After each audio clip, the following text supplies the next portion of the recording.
Sure, a 6-string bass for $69 is nice, but is it any good? Introduction. I've always been a bit perplexed by the 6-string bass. First off, there are two kinds of 6-string basses. One is the Fender Bass 6, introduced in the 1960s, which is really more of a guitar, just tuned down an octave.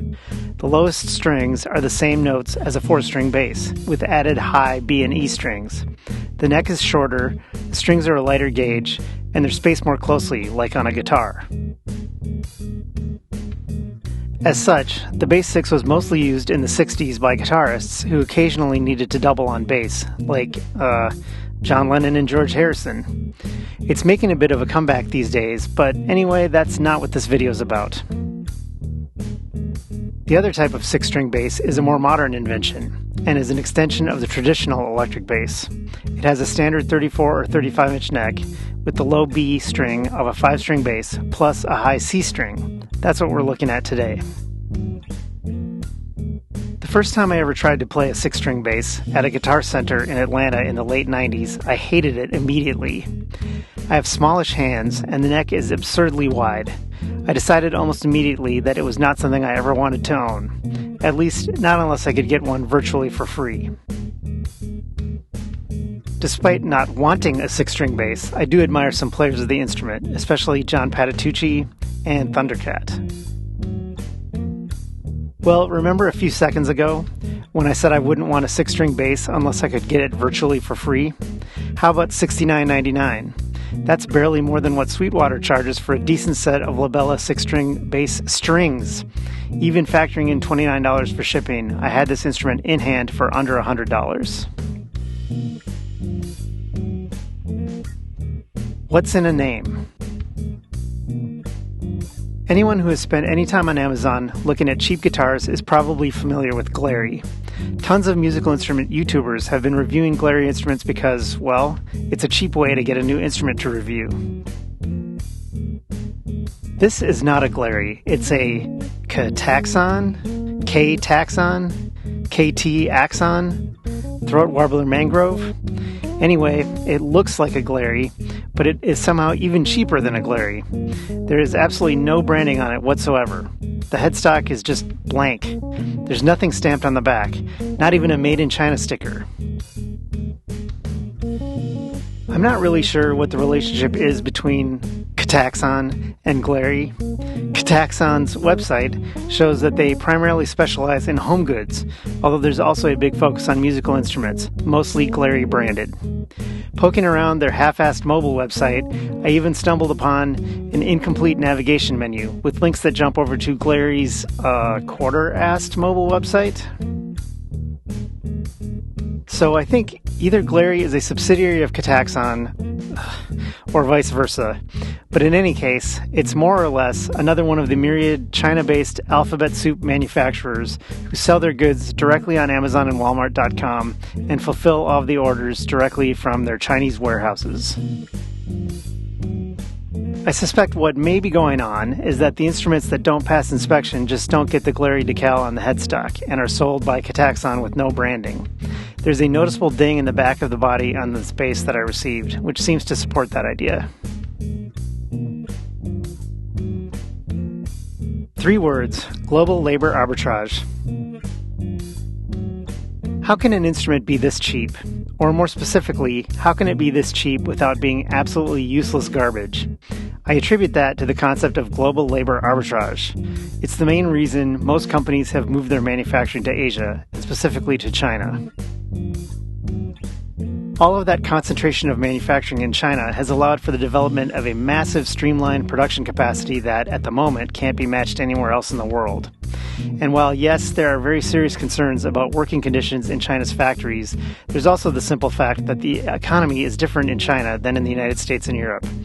The cost of living is lower, so wages can be lower, so it's cheaper to manufacture there, especially when you factor in the efficiencies I mentioned before. Anyway, I'm no expert on any of this, but I don't feel it can go unacknowledged in this video. It is the main reason an instrument like this can exist. The unboxing experience. Unfortunately, on the day I opened the box, I was too eager to get going and hadn't properly charged my phone, so it died almost immediately after I started recording. All I was left with were a few brief clips I had shot on a secondary handheld phone. The Ktaxon box includes their amusingly clumsy slogan, "Live in a good life with Ktaxon." Thanks, Ktaxon. I'll try. Inside the box was a thin, crumbly piece of styrofoam, the base itself, of course, in a styrofoam bag, along with some assorted very cheap accessories, a paper-thin gig bag that is really no more than a dust cover, a cheap strap, the obligatory Allen keys for adjusting the truss rod and bridge saddles, a braided quarter-inch cable that actually doesn't look too bad, and a pick. Gotta have a pick. The fine details. Giving the base a close inspection, I found no real issues other than that ding in the back of the body. The pickups were pointlessly covered in protective plastic film, which required removing the pickups to completely get rid of, and yet no protective film on the access plate on the back. It was already scratched, too. Other than that, there are some slight gaps on the neck pocket, inconsistent height on the pots, I'm really nitpicking here, and of course a dry-as-bone fretboard. The back of the neck and the edges near the pocket could have used a bit of additional sanding. But the weirdest thing by far is the way that the fretboard extends past the end of the neck, like half an inch. It's just hanging out there. Why? Tweaks. I plugged the base in and played it a bit, using the supplied cable, which surprisingly works just fine. And what struck me most was the playability of the thing. The fret edges aren't totally perfect, but I've had worse from Fender. There are no raised frets, good action and intonation. No need to adjust the truss rod or move the saddles. The thing was actually set up. I couldn't believe it. Of course, there's buzz. Despite the supposed humbucker pickups, it buzzes a lot if you crank up the amp, whenever you're not touching the strings. So I decided to make some tweaks. I lined both the control cavity and the pickup cavities with copper foil tape, and while I had it apart, I tightened up the nuts on the pots and the jack, and oiled the fretboard. Plugged back in and played, and it still buzzed. It occurred to me that maybe there was no grounding wire under the bridge, so the next morning I checked that. There's a wire, but that bridge, it looks like chrome, but on closer inspection it almost seemed like it might be electroplated plastic. I don't know of any kind of plastic that would be strong enough to be used as a bridge on an electric bass and not crack under tension from the strings. I tested and it's not magnetic. Of course, neither is chrome, so that doesn't prove anything. I clicked my fingernails against it and again, inconclusive. Anyway, I just don't have a solution here. If I touch the bridge, the buzzing stops. If you have any suggestions for me, please leave a comment below. Pros, cons, and unresolved issues. Overall, I'm really impressed with this bass. Shocked, really. It has its share of issues, but come on. It was less than $100. The issues, other than that buzz, which again only happens when you're not touching the strings, are almost entirely cosmetic.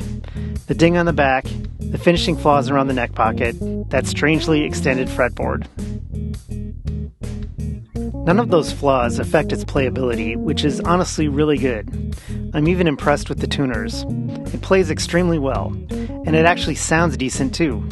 There's not a lot of distinction between the tones of the two pickups, but the sound is clear and the intonation is solid. It just honestly seems as good as any other bass I've seen in the $300 to $500 range. Would I gig with it? I'm not sure. I don't think I'd bring it as the only instrument to a gig, but for me, a 6-string is still mostly a novelty. I can't really wrangle that wide neck and those extra strings that well yet. But if I had a song or two that demanded more than 4 strings, I think I'd definitely bring it along as a second instrument, if only because it's the only 5+ string bass that I currently own. Would I record with it? Absolutely. In fact, I did. The loose interpretation of Thundercat's Them Changes that you've been hearing under the voiceover is 3 layers of this bass, direct into my Focusrite Scarlett 18i8, with absolutely no effects or processing added. The bass line is the neck pickup with the tone all the way down. The chords are both pickups with the tone all the way up. And the melody is the bridge pickup soloed. And I used that cable that came with the bass, too. Final thoughts. I'm bothered by the fact that an instrument this cheap exists and that it's this good. It just doesn't compute. Ktaxon or Glarry, making these instruments in China, marketing them directly to American consumers through websites like Amazon and Walmart.com, and fulfilling the orders directly from their Chinese warehouses means there's a large unseen cost in carbon footprint and possible labor abuses. But the fact remains that this instrument does exist, and now it's in my house. And I actually like it. I suspect its main role going forward will be in recording and experimentation. I doubt I'll ever focus on and get good enough at 6-string bass to make it my primary instrument, but it does give me new options. It's not a signature John Patitucci Yamaha or a signature Thundercat Ibanez, but honestly, I could never justify a purchase like that.